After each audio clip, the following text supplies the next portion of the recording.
Hello everyone, and welcome to my channel. Here we learn the lore and stories of the world of Tyria. Today we will travel to Kryta to see what the humans are like. Sit back, relax and listen to The Last Kingdom, a story of humanity in Tyria. Human lore is quite deep, so I will not go into extreme detail, but you can find the full lore of the humans on the official GW2 Wiki. Let's begin. The arrival. How humans came to Tyria. No one knows where humans came from. Unlike the other races of Tyria, they did not evolve from this world. They came from somewhere else, a distant land beyond the reach of history. The first humans arrived on Tyria's shores thousands of years ago. With them came the 6 gods, powerful beings who guided their people. The gods gifted humans with magic, wisdom, and strength, helping them build mighty cities. At first, the humans were few. They landed on the shores of Cantha, their first home on this new world. From there, they spread north to Elona, then even further to Tyria, where they built the grand kingdom of Or. For a time, humanity thrived. Their numbers grew, their cities shined, and their armies were mighty. The gods walked among them like kings of the heavens. But nothing lasts forever. The gods, for reasons unknown, left Tyria, retreating to a realm beyond the reach of mortals. Without them, humanity was on its own. Their golden age began to crumble, and the world turned against them. This is a story of how humanity lost everything, and how they still fight to survive. The fall of Or, the land of the gods. The city of Ara stood in the center of Or, its streets glowing with golden light. Priests walked between towering temples, whispering prayers to the gods. Ships carried treasures across the sea. Some believed Or would stand forever. Then the Char came. From the north, the Char marched, burning everything in their path. King Reza, ruler of Or, prepared his army for war, believing his kingdom could stand against any threat. But deep within the royal court, his trusted advisor, Vizier Kilbron, saw only doom. Kilbron was no ordinary man. He was a master of dark magic, a scholar of forbidden texts. He searched for a way to save Or, but instead he found something far worse. As the Char closed in, Kilbron made a terrible choice. He opened an ancient scroll, its words written in the language of the gods. The moment he spoke them, magic flooded the land, wild and uncontrollable. The earth shook, the sky darkened, and the sea rose like a living beast. In a single moment, Or was pulled beneath the waves. The temples, the people, and the golden city of Ara, all lost. The ocean swallowed them whole, burying Or in a watery grave. The Char never set foot in the city. There was nothing left to conquer. For years, Or remained buried in the deep. But the dead do not always rest. One day, the elder dragon Saitan awoke. With a single command, the ocean split open, and Or rose from the depths. The bodies of the drowned climbed from the water, their eyes glowing with undead fire. And at the heart of this new nightmare stood Vizier Kilbron, no longer a man, but a twisted servant of the darkness. The city of the gods had become a graveyard, and the man who had tried to save Or had doomed it forever. The Curse of Ascalon, a kingdom of ghosts. To the north, the kingdom of Ascalon stood strong. Its walls were thick, its warriors proud, and its kings unshaken. But the Char, fierce beast-like warriors, wanted the land back. For centuries, humans and Char fought over Ascalon. The humans built massive walls, pushing the Char back, but no matter how many times the humans won, the Char always returned. Then, the Char launched their greatest attack. Flames fell from the sky, crashing into Ascalon's cities, melting stone and metal alike.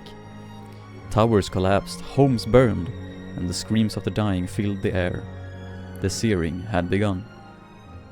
King Adalbern stood in his castle, watching his kingdom crumble, but he was not afraid.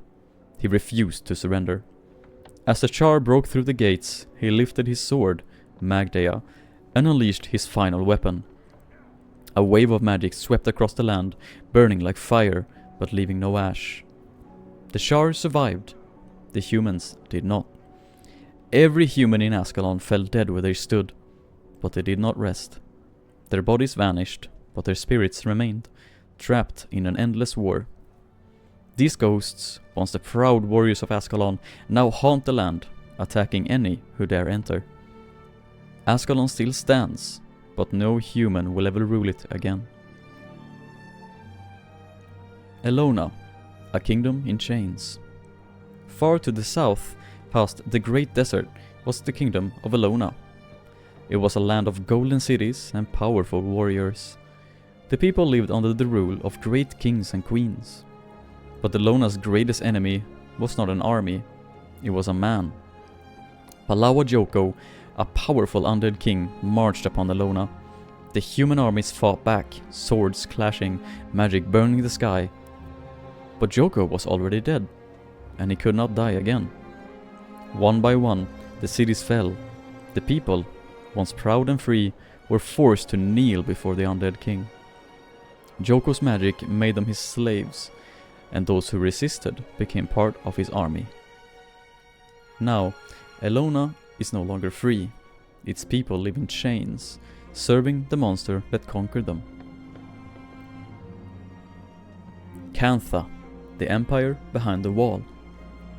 Far across the sea, beyond the reach of war, stood the empire of Cantha. Its cities ancient, its rulers powerful. It was a land of order and strength, where humans still ruled. But one day, Cantha's rulers closed their borders. No ships left its harbors, no travelers crossed its shores. Cantha became silent, its gates locked to the world. Now, no one knows what has happened to the empire. Some say it still thrives, others whisper that it has fallen into darkness. For now, Cantha is a land of secrets. Kryta, the last human kingdom.